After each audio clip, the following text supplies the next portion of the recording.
Oi, gente, tudo bem? No ar, mais um Estilo e Saúde. Olha, estima-se que até os 40 anos de idade, 26% dos homens e 5% das mulheres ronquem.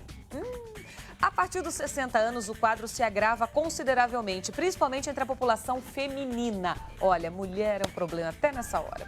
Uma boa noite de sono é fundamental para se ter disposição durante o dia. A pessoa que dorme mal acorda irritada, impaciente, com a memória fraca, a concentração comprometida. O ronco atrapalha a noite, tanto de quem sofre com o problema, como de quem está do lado, lógico. Especialistas alertam que o ronco e a apneia do sono podem estar ligados a algum problema de saúde mais sério. Quem está aqui comigo e fala sobre o tema é o otorrino Perboar Lacerda Sampaio. Ele explica as causas do problema e os tratamentos disponíveis atualmente. Mas antes do nosso papo, eu convido você a assistir uma reportagem. 1/3 das nossas vidas passamos dormindo. Uma boa noite de sono é importante para o corpo e mente saudáveis. Mas entre fechar os olhos e acordar no dia seguinte, existem os chamados pesadelos do sono. Acompanhe comigo. Vladimir é uma doce figura, Eu sou meio medroso de passar em médico. mas quando dorme, é o pesadelo de uma família.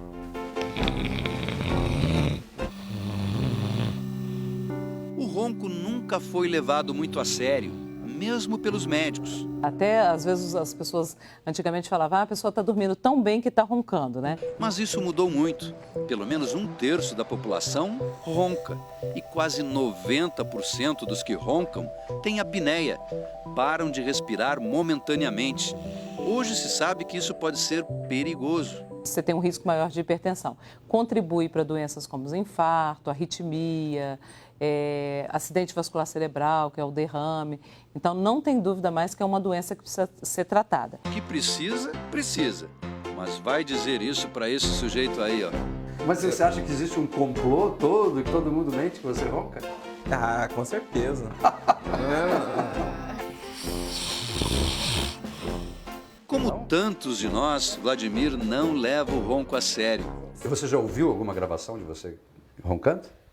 É, só uma vez que ela gravou pelo celular Sim. e aí Não eu... quis admitir que era ele. Não Aí- quis admitir que era você? Não sou eu não. Mas os testemunhos são bem convincentes. Escuta só o depoimento de Edgar, enteado de Vladimir. Conta como é que é. Escreve. Deixa eu ver. Ah, é um mó barulhento, mó irritante. Imita ele, quero ver. Ah, não consigo. Igualzinho. E se engasga assim um pouco também? É? Você conseguiria dormir do lado dele? Não. Cotovelo, não tem jeito. Aí depois eu fico assim, fazendo um cafuné, pra irritar. Não tem jeito. Aí o jeito é, tipo assim, vai empurrando, até ele cair pra fora do colchão. É, beliscão, tapinha na orelha. Essas coisas funcionam por 3, 4 minutos e olhe lá. A situação chegou a um ponto aqui que o Vladimir passou a ter um limite rígido. A porta do quarto. Aqui, ó, o quarto das crianças ao lado. Olha só o que tem ali, ó. Um colchão de casal. Está preparado. Porque esta noite, como em todas as outras, é aqui, ó, no chão da sala, que esse colchão vai parar. Vladimir ronca logo que dorme. Pega embalo e vai aumentando a intensidade.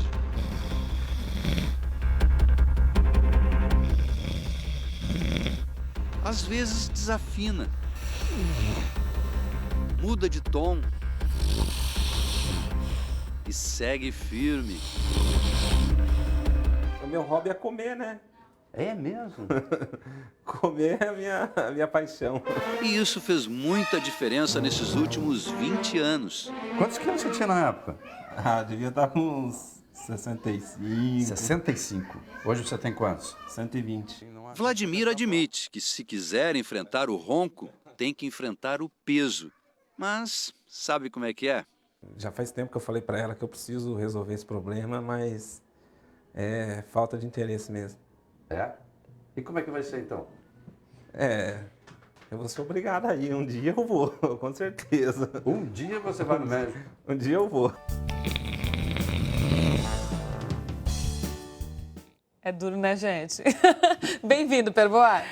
Muito obrigado pelo convite. Querido, por que a gente ronca? É normal roncar. É? Faz parte da nossa espécie, como cachorro ronca, gato ronca, porco, cavalo, burro, tudo ronca. Todo mundo tem músculo ronco. Claro. Então o ronco é normal. Tudo aquilo que acontece na nossa espécie rotineiramente é normal. Antigamente não era um problema grave, porque a gente morria com 40 anos, 35, a gente já estava morrendo. Mas hoje, que a vida média está alta, a gente pode durar até 80, 90, pelo menos em média, você agora tem um problema maior, tem uma população maior que ronca. O ronco é barulho. É o ar passando imprensado em algum lugar. Isso é ronco. Isso é ronco. Então, quando a gente dorme, relaxa mais a musculatura. Se eu tiver com a barriga para cima, a língua cai para trás, vai entupindo mais e age o barulho. Então é verdade isso de que dormir com a barriga para cima, a pessoa, a Piora tendência é pouco. roncar Sim, mais mesmo. A tendência é roncar mais. Eu aprendi com alguns pacientes, isso não é científico, que quem só ronca na posição deitado assim com a barriga para cima, pode se enganar um pouco e pregar uma bolinha de tênis nas costas. Pega uma camiseta velha, faz um bolsinho, bota a bolinha, quando ele fica assim, a bolinha incomoda, ele vira do lado. É um macete que alguns pacientes me ensinaram. Mas por que tem gente que ronca e tem gente que não ronca? Quem tem musculatura aqui, no fundo da língua, lá no fundo da boca, a base da língua, a úvula, a campainha, né, que chama musculatura aqui, o ar passa imprensado aqui. Isso é ronco. Então, a humanidade, o cachorrinho seu cachorrinho ronca, não é? Ronca, cachorrinho Gato ronca. Qualquer animal que tenha musculatura aqui, nós somos do geral da vida, não é? Então, vai roncar. Portanto, é um ato normal. Nós não vamos pegar o nosso roncador e dizer que ele é um criminoso. Não, ele é uma pessoa humana. Vamos tentar ajudá-lo. Mas é constrangedor, porque às Muito. vezes você senta no avião, vai fazer uma viagem curta, Muito você olha do lado, constrangedor. às vezes tem passageiro roncando que o avião inteiro escuta, numa viagem curta. Eu tenho um paciente que ele diz, eu não ando de avião porque não é que eu incomode os outros, eu derrubo o avião. Quer dizer, ele ronca tanto, coitado, que ele sofre muito.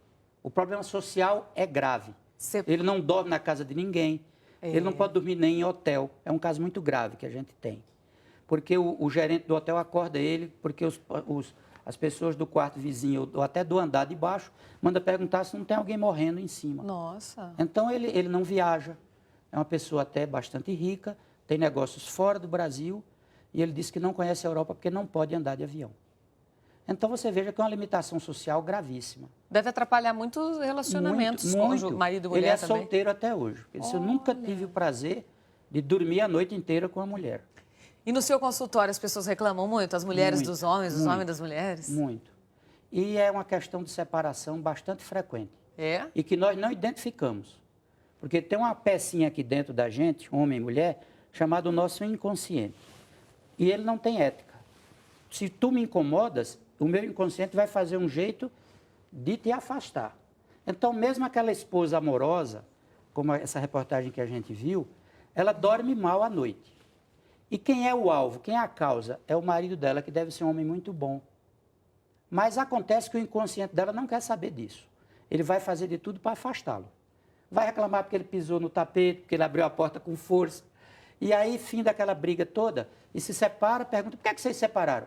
Ah, ele começou a brigar, minha mulher começou a brigar, e essa brigaiada toda, a gente se separou. Se ele for um psicólogo, um psiquiatra depois, ele vai ver que foi só um mecanismo de defesa da vida dela. Porque uma noite de sono mal dormida não vem a dizer que é boa coisa para ninguém. No outro dia, essa criatura está cansada, irritada, mal-humorada, mal dormida, um inferno. E o que é que ela vai fazer? Se defender daquela agressão, sem que ela saiba conscientemente que ela está separando o marido dela, porque ela vai dizer que é porque brigou com o marido ficou um chato, ficou briguento. Então, nós temos muitas mais separações do que o que você pensa. Porque não está explicitado. Eu me separei do meu marido porque ele roncava. Você não escuta isso. Ah, porque ele ficou um briguento, porque ela brigava com ele para se defender, porque ele pisou no tapete errado, porque abriu a porta com força. Não abriu a porta do carro gentil para ela. Aí ela briga porque ela está se defendendo, coitada. Agora, doutor, quais são as causas que pioram o ronco? Eu já ouvi falar que o álcool, né? A pessoa bebeu um pouquinho, ronca mais, cigarro, enfim, o que mais? O vilão maior da história é sobrepeso.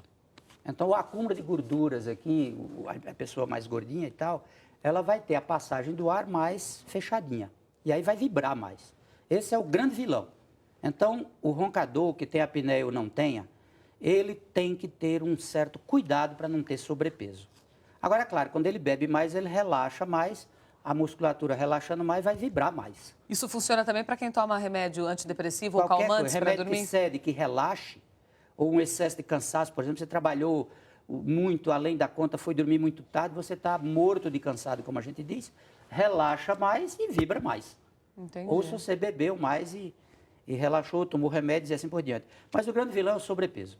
Agora, qual que é a diferença entre o ronco e a apneia do sono? O ronco, ele só tem uma consequência social.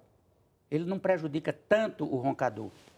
Ele perde o casamento, ele não viaja, ele tem uma série, não pode acampar com os amigos, tem uma série de limitações sociais, nada mais que isso. E que é grave, muito Claro. grave. Agora, o que tem a apneia, que é uma parada, ele está roncando, vai caindo a oxigenação dele e ele retoma aquela coisa toda. Isso é apneia. Isso é a apneia. Então ele já tem o quê? É como se você tivesse sufocado, tivesse morrendo afogado por uns 4 minutos, 3 minutos. Então você tem perda da oxigenação do corpo. Mas quanto tempo ele fica nesse... Olha, se Pra passar de voltar. 4 minutos, o negócio é Minutos? grave, minutos. Nossa, mas é tem gente bastante. que tem 3 minutos, tem 2,5, 2,8, e tem um número de apneias alto, até 5 por hora, prejuízo não é tanto. Até 15, até 30, diz que é mais ou menos, mas isso é um número muito grosseiro para a gente falar, embora os trabalhos falem. Mas a gente olha que determinados prejuízos em certas pessoas são diferentes, mesmo com o mesmo número de apneia. E se passa de 30, aí é ruim, porque toda a circulação, o coração, a bomba não dá conta de bombar, o pulmão quer oxigênio e não vem porque está tapado aqui. Então é como se você tivesse umas pequenas sufocações. Aí entope vasos, infarto é mais frequente, doenças, cardiovascular. Os canos é que entope. 52% das causas morte na nossa raça é cardiovascular. É um entope em algum lugar, ou aqui, ou ali, e assim por diante. E o coitado do que tem apneia vai estar mais prejudicado ainda. E aí, nesse momento, no momento que a gente sabe que está roncando, ou porque o marido, alguém avisou, né? Ou porque tem pessoas que escutam o seu próprio ronco, Chegar né? a acordar com o próprio ronco e tal. Quando a gente chega numa fase dessa, é aí que a gente tem que procurar um especialista. Tem que procurar. Qual? Olha, otorrino, eu acho que talvez seja a primeira coisa, para ele já dar o diagnóstico se tem entupimentos aqui, se a amígdala é grande demais, porque pode estar atrapalhando, ou a úvula é comprida demais, se tem alguma obstrução nasal, uma série de coisas. Sim. Visto isso, o exame que ele olhou, tem desvio do septo, o nariz não funciona bem, ele tem que abrir a boca para respirar, já é. Então, visto que a anatomia dali está bem, ou se não está, corrige-se por pequenos procedimentos, de pequenas cirurgias, pólipos, sinusites importantes e assim vai, alergias, as turbinas grandes, onde tem a rinite alérgica. Então, resolvido isso aí, e com a polissonografia para ver o grau de gravidade, ele começa, então, uma série de possibilidades de tratamento, podendo requerer um auxílio de um neurologista. Se na polissonografia tiver defeitos neurológicos do sono, o neurologista é o grande ajuda. Tem médicos hoje especializados praticamente em sono, mas eu acho que quem veio da otorrinolaringologia, aí me perdoe que eu estou puxando a brasa talvez para a minha especialidade, nós lidamos com essa anatomia. Sim, claro. É aqui que a gente tem que começar. Mas os parceiros como os pneumologistas, os neurologistas, cardiologistas mesmo, uma série de especialidades que estão em volta, a medicina hoje não pode estar restrita a uma coisa só, é mais uma equipe. Agora, se a pessoa está em dúvida, tipo assim, ela sabe que às vezes ela ronca, mas está em dúvida e tal, ela pode fazer aquele exame? A polissonografia que você dorme, você fica a noite toda a noite toda lá dormindo. Numa clínica? É, com eletrodos em vários lugares para dizer, bom, essa pessoa ronca, mas só faz barulho. Ele não está sendo prejudicado. A mulher dele pode estar, coitada lá não dorme. Mas ele ainda não está num grau de prejuízo para a sua própria saúde. Eu lhe disse que o ronco é comum da nossa espécie. Do seu cachorrinho também, do seu gato. E vários outros animais que têm a músculo aqui. Mas, por exemplo, eu vou fazer esse exame, que eu durmo uma noite nessa clínica. Isso. Mas não tem noite que a gente ronca e tem noite que não ronca? Se você for lá e tiver tomado muito álcool, você vai roncar mais. E se eu não tiver tomado Mas nada? é bom você ir no seu natural. Que é para saber, a gente faz um diagnóstico de quem é você, roncando. Entendi. Se ronca muito, o barulho foi alto, a gente já sabe que o prejuízo social é alto. Mas não tem apneia, não faltou oxigenação no seu sangue. Não há prejuízo para o seu organismo. Você não está se prejudicando. Só está prejudicando quem está do lado. Está compreendendo? Sim. Então, fez o seu diagnóstico. Você não é uma pessoa que tem apneia. Ou tem apneia levinha, que não está lhe prejudicando muito. Está prejudicando muito, você tem que fazer alguma coisa. Aí tem que fazer mesmo. Porque aí sua sobrevida diminui muito. As Você vai pessoas morrer morrem mais cedo. Muito mais cedo. Tem um trabalho que é muito criticado, até a metodologia, mas comparando uma população de idosos que tem apneias com o que não tem, no mesmo lugar, no mesmo país, nas mesmas condições, mesma idade, esse grupo que tem apneia morre 9 anos a menos. Bom, já que a gente sabe que a apneia... 9 anos de vida é muita coisa. E aí, será que o ronco tem cura?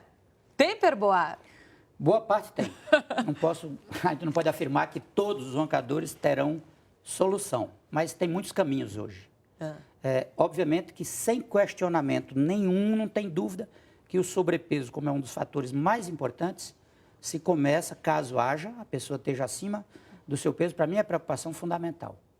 Então, feita a consulta com o otorrino, visto problemas de obstrução, se tem aqui ou ali, resolvido isso, o diagnóstico, claro, da polissonografia diz quem você é, se você está muito prejudicada ou menos, se tem urgência maior de tratar ou menor, não é tão grave. E a partir desse diagnóstico, você então tem os caminhos. Por exemplo, tem um aparelhinho que a gente bota dentro da boca, como se fosse uma dentadurazinha. Como é o nome popular? Perereca, né? A coisinha lá. Com uma molinha do lado, que ela puxa a nossa mandíbula para frente. E aí afasta a base da língua mais para cá, e 10 a 15% dos casos melhora com isso. Mas você veja que o número é baixo. Sim. Não é todo mundo que vai se beneficiar com isso, mas é uma tentativa, é um caminho. Aí tem, por exemplo, o CPAP, que é uma máscarazinha que vem com a mangueirinha, com um aparelhinho pequeno do lado da cama, que ele manda o ar para dentro de você com a mesma pressão com que você inspira. É como se fosse uma seringa que você puxou assim, ó. Eu respiro puxando o ar para dentro de mim. E ele manda com a mesma pressão que eu puxei. Você já mediu essa pressão naquele exame de polissonografia. E aí você bota ele ali e ele dá um rendimento muito bom entre 30% e 70% dos casos. Olha que número bom. Vamos chutar um meio aí, no meio do campo aí, 50%. Melhora. Tá. A cirurgia do ronco, se a pessoa não quer esse caminho, no CPAP, você tentou e não deu certo, se ele tiver amígdala, melhor. Você tira a amígdala e faz uma sutura daquelas coisas que vibram na garganta. E cada 2 que eu opero, um fica bem, o outro não. Quer dizer, 50%. Portanto, não é nada brilhante, e nem nada do que eu falei aqui é tão brilhante. Agora, quando a pessoa perde peso, aí tudo melhora também, claro. E tem as cirurgias grandes que puxam com a pessoa que tem algum retardo disso aqui para trás, ou a mandíbula para trás, você puxa, faz uma cirurgia ortognática grande, são cirurgias muito grandes que em casos específicos tem uma estatística muito boa de melhora. Mas nós, pobres mortais aqui, os comuns, que não têm essa dificuldade, as estatísticas são essas que eu te falei. E os tratamentos também são esses, São ou esses. esse aparelho, CPAP, ou aquela modeirinha dentro. Ou a cirurgia tira que tira a amígdala. E... Tirar a amígdala por si só já melhora um pouco? Pode melhorar. Se ela for grande, ela está participando muito. E a gente tem uma ajuda muito grande estatisticamente. Mas se é para tirar as amígdalas, faz logo a cirurgia de melhorar para liberar aqueles vibradores, aqueles músculozinhos que vibram. Você já costura eles assim um pouquinho, diminui a úvula, a campainha, né? Sim. E aí você tem um rendimento um pouco maior do que só a amidalectomia. Então a amidalectomia faz parte da úvulo-palato-faringoplastia. Úvulo da úvulazinha. Palato, o teto da boca, molinho lá atrás. Faringo, a faringe aqui, plastia. Então, a gente tira aquelas bandeirinhas que vibram. Sim. É uma cirurgia dolorosa, chata. Você passa uma semana xingando o doutor. Resolve em 50% dos casos. Então, tem mais uma? Falamos todas? Eu acho que falamos tudo. As cirurgias grandes, as ortognáticas, são para casos específicos, das pessoas que têm apneia. Neurose, né? Precisaria disso. Então, assim, aquele queixinho para trás, isso aqui para trás. E isso que você está falando, esses tratamentos todos que a gente disse agora, vale tanto para quem só ronca como para quem tem apneia do sono. Exato. São os mesmos tratamentos. São os mesmos tratamentos. Então é isso, não tem por onde correr. Não tem por onde correr. Agora, quem tiver sobrepeso, pelo amor de Deus, cuide. Não pode, sobrepeso atrapalha tudo. Foi o primeiro conselho que a Universidade de Harvard deu para a humanidade inteira. Dos 5 conselhos melhores para a humanidade, esse é o primeiro. evitar sobrepeso. Para tudo, né? Para tudo. Perboa, obrigada mais uma vez, viu, pela sua espero ter participação aqui ajudado. com a gente. Muito. Volte sempre. Você é muito Obrigado. objetivo, resumido, a gente entende tudo rapidinho. Obrigada, viu? Obrigado. Seja sempre Eu que bem-vindo. agradeço. E nós chegamos ao final de mais uma edição aqui do Estilo e Saúde. Você pode participar do programa com dicas e sugestões. Basta mandar um e-mail para estiloesaude@r7.com. Essa entrevista de hoje sobre o sono, você pode espalhar aí para todo mundo que você conhece que ronca, viu? E pode revê-la no R7/Record News. Minha mensagem de hoje para você é a seguinte: se você tá bem e alguém te oferece um copo de veneno, de coisa ruim, você toma? Não, né? Agora, por que muitas vezes você aceita se envenenar pelas atitudes dos outros? Seja sempre você. Obrigada pela companhia. Record News, jornalismo 24 horas de plantão.